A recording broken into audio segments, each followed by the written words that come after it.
بسم اللہ الرحمن الرحیم. السلام علیکم ورحمۃ اللہ وبرکاتہ. آپ کے ساتھ جس طرح ہر ہفتے وعدہ کرتا ہوں آج بھی میں آپ سے وعدہ بالکل نبھانے آیا ہوں، اور آج ہم لوگ شو کریں گے آپ کے ساتھ، اور بڑا ہی انٹرسٹنگ قسم کا شو کریں گے، کیونکہ آج میں ذرا تھوڑا سا ہٹ کے ایک مہمان لے کے آئے ہیں. یہ مہمان جو ہیں یہ ایک سکسیس سٹوری ہے ہماری کمیونٹی کی، ہماری مسلم کمیونٹی کی. اور سکسیس سٹوریز جو ہوتی ہیں وہ بڑی امپورٹنٹ ہوتی ہیں. اور جس طرح میں نے آپ لوگوں کو کہا بھی ہے کہ اگر کوئی صاحب یا صاحبہ آنا چاہتی ہیں and they have a success story جس کے اندر وہ باقی جو ہماری امہ ہے ان کو موٹیویٹ کر سکیں کہ اپنا وہ بزنس شروع کریں، یا کوئی نہ کوئی ان کے لیے کوئی بہتر راستہ اپنا لیں، تو آپ پلیز ضرور ہمیں کانٹیکٹ کریں، اور ہم لوگ we would love to have you on our show.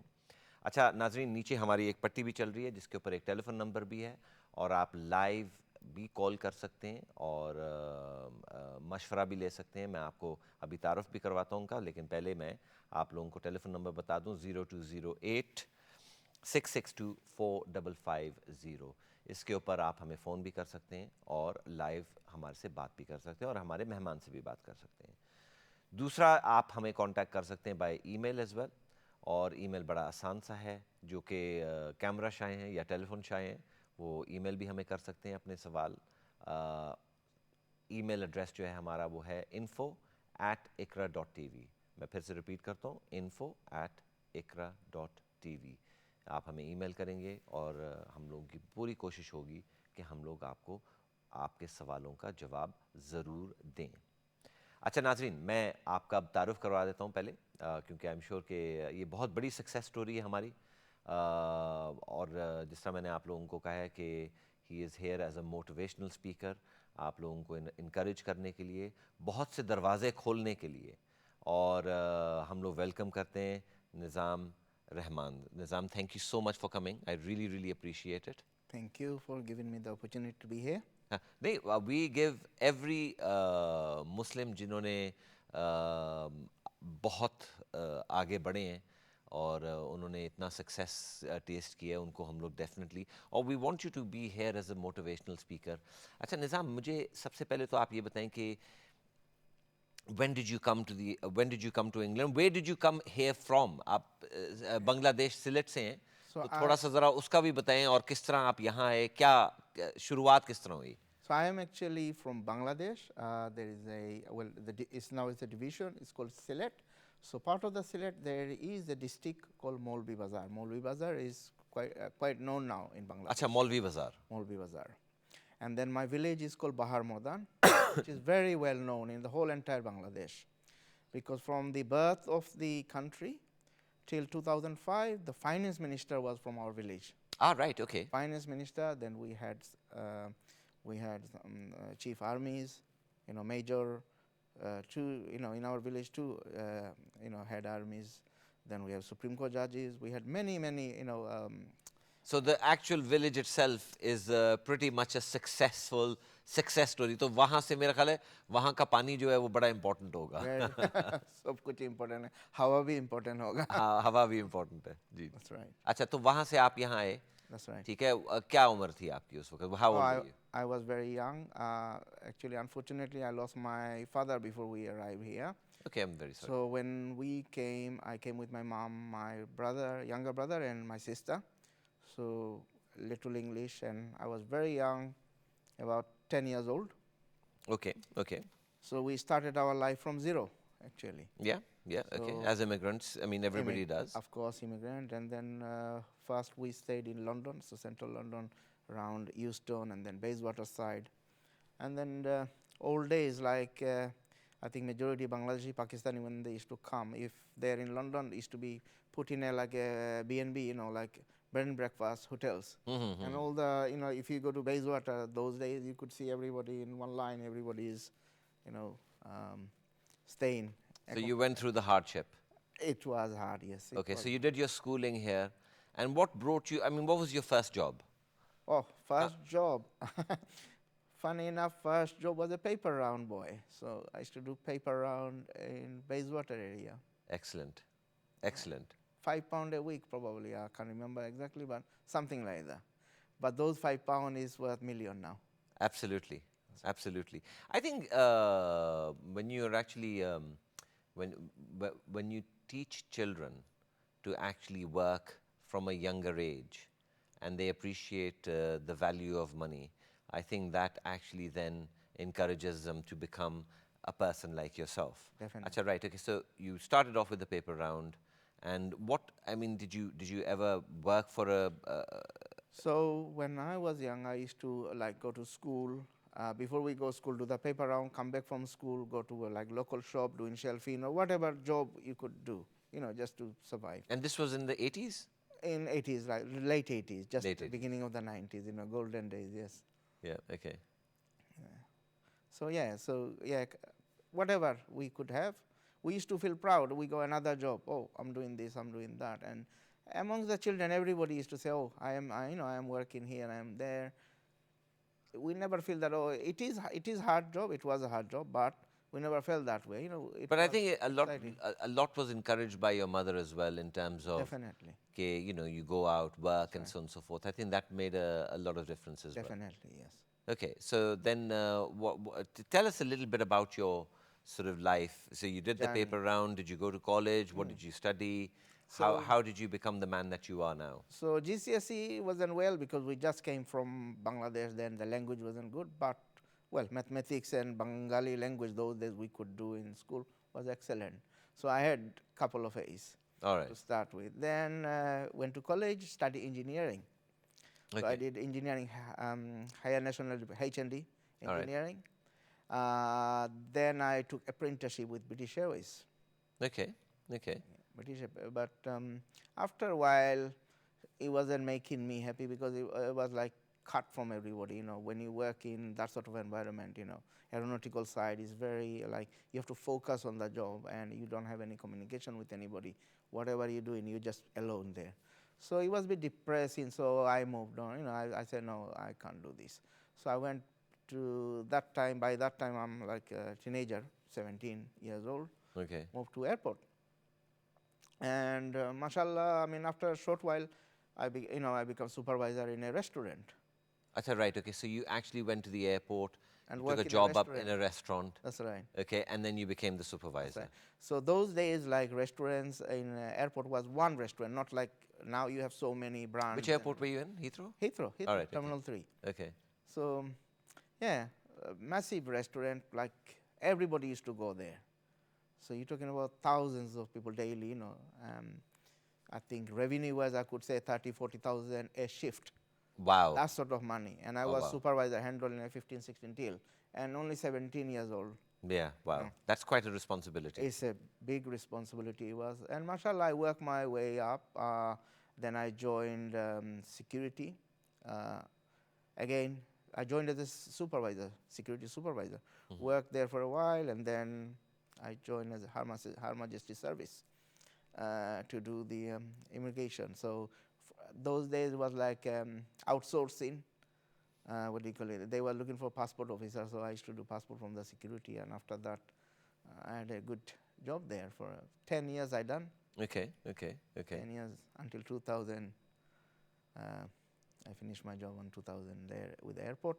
I started my business. Okay, so what made you go into your own business? What actually happened? I mean, what was the background? Why did you say, I'm going to leave a stable job and I'm going to enter into a business?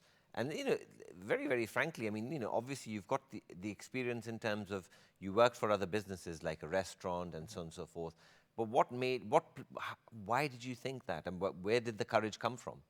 You get courage, jo hai, to start up an own business. It demands a lot of sacrifice, a lot of courage and determination as well. Definitely. Without that, I mean, you can't go anywhere. You need the courage. You need not dream, but how I say, I don't believe in dreaming. I believe in plan. Focus, plan, focus, move ahead.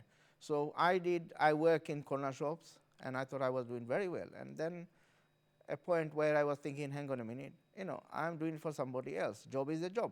I could do that for myself. So luckily, by then we moved in Hounslow area, West London, where is big community, Asian community there, and mashallah Muslim community. We got one of the biggest mosque in whole UK. All right, okay. Hounslow Mosque. Right, okay, mashallah. So mashallah is very good community. Yeah. Were So, you an active member in the mosque? Are you an active member? of course, yes. So the Hanslow Mosque, when it started, we didn't have that mosque. We had a little house we used to go and pray. And then they start talking that we got a land there next to the school. We want to purchase this, and everybody was talking to their relative and whatever, trying to gather some money, collect money, and contributing from there whatever they can maximum. And we raised this big mosque, mashallah. Today is successful as well. It's one of the best mosque in the whole UK. Okay, mashallah, mashallah. Okay. Yeah. So what, like I said, I mean, going back to, your first business venture. right. What was it? How did you pluck up the courage? What made you do, give up a stable job for 10 years? So between me and my brother-in-law, because I was quite young, and I thought, okay, to do this I need someone else. So my brother-in-law, um, he joined me, and we opened a grocery shop in Hounslow. That was like so many people fail on that grocery shop, and thus the good thing was that nobody wanted to take it, so we took it. I thought especially better than doing job for somebody else. I have my own business, whatever, I take my own wages. And we started from the wages, but mashallah, the business, because we worked day and night hard in it, and business went very well. The grocery shop, you started Grocery opening shop. up with the grocery shop. From there, we had our family start going into restaurants and everything. Even myself, I had a branch to Okay, run. so hang on. So when you opened up the grocery shop, That's right. that was your first business venture. First That business. actually, you bought a grocery shop which was failing, That's right. right? And then you made it very successful. Very successful. How did you make it successful? How did that come around? I mean, it's still grocery. Well, I mean, what did you do different that the other people were not doing? one thing in business, you have to have a big heart. One thing in business, to be successful, you have to have a big heart, and you have to take the biggest chance of your life. If you can't do that, you cannot do business. I looked at the other shop. What was the difference? You go to a shop, nobody is giving you credit, this and that. We become community person. We start knowing people. When we know Mr. Hussain, Mr. Mia, Mr. Chaudhary, we start to know in the local, neighborhood people. And our shop was in like a kind of residential area, also in like a park entrance. So everybody used to use the park. So from there, because we start knowing people, so we said, okay, why do you have to go to a shop, where you can't get credit and this and that? People were at that period. So it was basically the community that helped you. Definitely. Always have to be community. Okay. And that's one of the reasons why the Muslims, as Muslims, That's right. We want to try and help one another to actually, come up on the success ladder. One thing about us Muslim, alhamdulillah, one thing we have that nobody else have, that we have trust and loyalty, two things. And Muslim, if you are fear of Allah subhanahu wa ta'ala, two things you will do is, one is that you will trust another Muslim, and the other thing is that you will be loyal to the other one, that he is trusting you, you have to be loyal. And this is why our community is at so advanced stage at the moment, it's still going. And mashallah, we're doing everywhere in the world we're doing well. Why? Because our community is united and supportive to each other. Okay. That's what I feel from my side. Yeah, absolutely, 100%. Alhamdulillah, if we follow our scriptures and how we're supposed to behave and so on and so forth, that certainly does mean loyalty. It certainly means commitment. It means hard work. It means to be fair with everybody as well. I think that's the most important things. These are very, very important things. Acha, right. Okay, so coming back to your original business, you started up the grocery shop, massive success, alhamdulillah. Then you went into other ventures. What did you go into? So my brother-in-law took a restaurant. Acha, by the way, this is like, grocery business and no experience whatsoever. No experience. Right, okay, I just jumped into it. I just worked for somebody and had little experience. But what I had inside, the belief that I can do it. And this is what made me, doing it. I can do it. And we did it, and everybody else came from the community and tell us, do this, do that. And we took everybody's view and points. And that's how I think, because we were a good listener. This is another thing. To do business, you have to be a good listener. You have to listen to the consumer. You have to listen to your customer, to listen to the community. because by listening you will know what is missing out there. Absolutely. Yeah? Absolutely. So that's the best way, listening to people, and you decide, okay, this is what is missing, so we do this and do that, and that's how it becomes successful. Okay. And then you went into the restaurant business. Obviously, you had a previous experience because you were managing a restaurant at the airport as well. That's right. So you had some sort of know-how. Alhamdulillah, our restaurant was very successful, and still everybody talks about it. Where is your restaurant? It was on the Great West Road. Okay. It used to call Heathrow Tandoori. All right. And Okay. because I had the connection with the Heathrow, I loved the name. And it was from it. I think it was the second oldest Bangladeshi restaurant in that area. So when I took over, someone already had at least 25 years terms there. Then I took the lease from him, and we continued. But how we did, we worked with the media. We worked with local, and my restaurant in 2007, from 7 to 9, continuously it was voted best restaurant in West London. Oh, wow. By public vote. Thousands of votes. I mean, I had so many papers, it's like we couldn't finish counting. Everybody else had like only few votes, there. So customers used to come, they used to vote on 4 criteria: value for money, environment, Quality of food. Quality of food. These are the things they voted on, and the service. Yeah? And the fourth year, I put a headline. I still got the paper in my house on the local, it was a free paper, Informer, that used to run the competition. And I put a headline: to give the fair chance to the others, this year we will not participate. Right. Okay. Oh, wow. Okay. So this is how much it was, because people loved us so much. People loved us so much, and this is it. We used to do some. I mean, everybody sell curries and whatever in restaurants, but there is nothing different. What is different is the service. We used to know people personally. When they come, we talk to them, chat to them, see what they like. Next time when they come, they feel good because they know we already know what they want. So in your sort of mindset, I mean, starting up a business, I mean, to take that kind of a risk, and then to move on from that into a totally different field like restaurants. So then what happened after the restaurant? So you made that a very successful sort of a situation as well, and alhamdulillah. And again, I think the emphasis has always been on the community, how you went out and sought the help of the community as well. And they really did help you as well. Definitely. Okay, then what happened? Then where did you move on from the restaurant? I did tried few other businesses, and that's, I think, my strong point, I have to say, because it was failure there. So it took me a few years actually to learn that I'm making mistake. And I rebrand a telecom brand actually. I used to call Near Telecom, and one of the major company now bought my the customer database from me, and they become one of the frontliner now. So we used to resell. We used to buy from the main seller, and we used to resell it to customers. So they used to do the branding for us. They used to do everything. They did everything. The main what do you call it?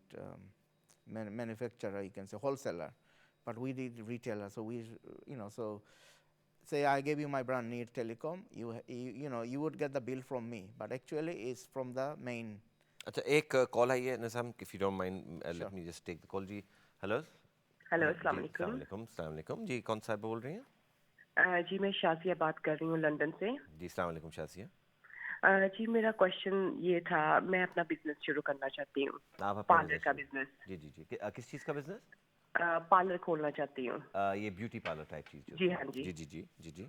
तो मुझे rent पे shop लेनी है, और कोई lease की भी बात है कि मुझे रियली कुछ बातें मुझे सुनने को आई हैं, जैसे लीज पे ले लें, रेंट इतना है। ये मुझे थोड़ी इसके बारे में आप इंफॉर्मेशन दे दें कि लीज पे लेना जरूरी है। बिल्कुल हाँ बिल्कुल जी। बिल्कुल बिल्कुल बिल्कुल निज़ाम, बल्कि ये आप ही इसके ऊपर मेरा ख्याल है थोड़ा रोशनी डालें। Of course.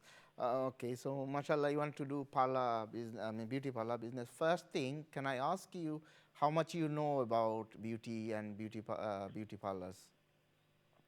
Do you hello, have मुझे some आवाज़ knowledge? नहीं आ रही. Yeah, but basically, Nizam, ये कह रहे हैं कि how much do you know about beauty parlors and have you ever done this sort of thing before?